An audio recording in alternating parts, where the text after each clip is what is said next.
Amis auditeurs, bonjour. Bonjour. Une bonne nouvelle ce matin. Enfin, Manuel Valls a annoncé qu'1 800 000 personnes allaient sortir de l'impôt sur les revenus. La semaine dernière, c'était 650 000. Vivement la semaine prochaine. Ah ben non, je suis bête, la semaine prochaine, c'est les élections. Supprimer les impôts de ceux qui n'étaient pas imposables jusqu'à l'année dernière, c'est comme offrir un cadeau à quelqu'un en lui demandant de le payer. Vu que cette mesure va coûter 1 milliard d'euros, on doit déjà trouver 50 milliards. Donc là, il faut qu'on trouve 50 milliards d'euros. Mais attends, on va pas chipoter 1 milliard de plus ou de moins, c'est rien. C'est ce que je dis toujours à mon banquier. Il paraît d'ailleurs que Bercy ne sait pas encore s'ils vont concentrer les réductions ou les saupoudrer. Concentrer ou saupoudrer, c'est pas du lait écrémé, on voudrait juste avoir un peu plus de beurre. Il paraît que ces baisses d'impôts vont être financées par la lutte contre la fraude fiscale. En voilà une bonne idée. Faire payer ceux qui trichent pour aider ceux qui ne sont pas riches. On dirait du Marine Le Pen. Le souci, c'est que beaucoup de fraudeurs sont partis en Belgique, en Suisse, en Angleterre, à Singapour pour récupérer 1 milliard d'euros. Le fils va dépenser 2 milliards d'euros de billets d'avion. C'est vrai que les politiques ont un peu de mal à compter en ce moment. Regardez Jean-François Copé, des amis à lui qui ont une société, Big Million, auraient surfacturé. Je sais, c'est de l'humour. Auraient surfacturé des prestations à l'UMP. Normalement, les amis te font des prix d'amis. Là, ça devait être des amis précieux qui lui ont fait des prix plus chers. On dit qu'un ami n'a pas de prix, mais ses prix d'amis pourraient lui coûter très cher. Non mais à quoi il pensait sérieusement le mec de la société Big Million qui rédigeait les factures?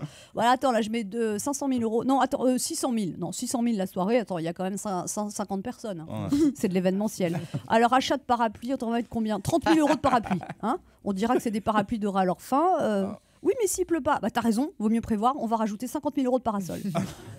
Non, puis il faut arrêter. Je veux dire, c'est quand même du boulot d'organiser des événements. Je veux dire, rendez-vous compte qu'à l'UMP, on mange pas des cacahuètes de chez Lidl et du mousseux de chez Dia. On mange pas des acquis péricubes en buvant du vin en cubi.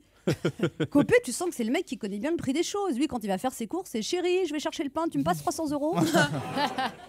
Alors quelqu'un à l'UMP a déclaré « Rien n'interdit de payer des prestations 4 ou 5 fois plus chères si on en a envie. » Mais bien sûr, et aucune loi n'interdit la connerie. D'après les adhérents de l'UMP qui ont quand même versé 11 millions d'euros pour enflouer les caisses, on nous aurait pas un peu pris pour des pigeons? Alors je peux vous révéler en exclusivité la réaction de François Fillon à l'annonce de cette nouvelle. Youhou! Oui, François Fillon content, c'est suffisamment rare pour le signaler. François Fillon, il sourit tellement peu souvent que quand il fait un rictus, il se fait une crampe à la mâchoire.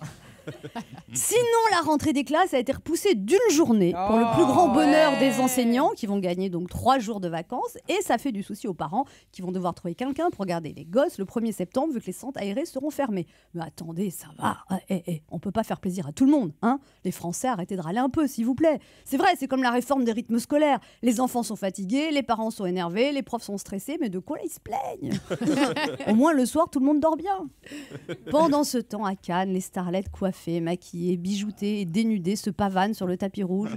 Pendant ce temps, au Soudan, une chrétienne enceinte de 8 mois vient d'être condamnée à mort pour avoir refusé de changer de religion. Pendant ce temps, les lycéennes de Boko Haram ne sont toujours pas libérées. Bref, à part ça, tout va bien. Tous les samedis, Avec Anne Romanoff, dès 11h sur Europe 1.